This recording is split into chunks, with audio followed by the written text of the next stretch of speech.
AP liquor scam ఇప్పుడు కుదిపేస్తూ ఉంది కదా. దీనికి సంబంధించి ఆ నలుగురు, ఇంతకీ ఎవరు ఆ నలుగురు అంటే ధనుంజయ రెడ్డి, గోవిందప్ప బాలాజీ, ఓఎస్డి కృష్ణమోహన్ రెడ్డి. ఈ ముగ్గురు తాజాగా అరెస్ట్ అయిన సంగతి తెలిసిందే కదా.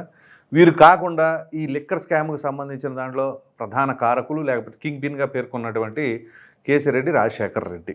సో ఈ నలుగురు పోలీస్ కస్టడీకి వెళ్ళబోతున్నారు.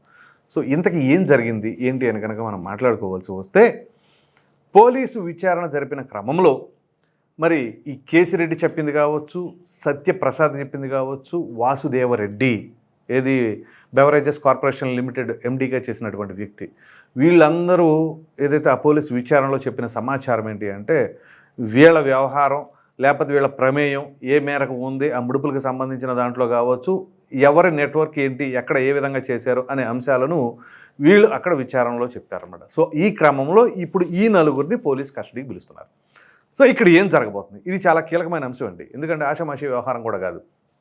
పోలీస్ కస్టడీకి పిలిచినప్పుడు అఫ్కోర్స్ థర్డ్ డిగ్రీ లాంటివి ఏమి ఉండవు, కానీ ఖచ్చితంగా ప్రశ్నల వర్షం అయితే కురిపించబోతున్నారు.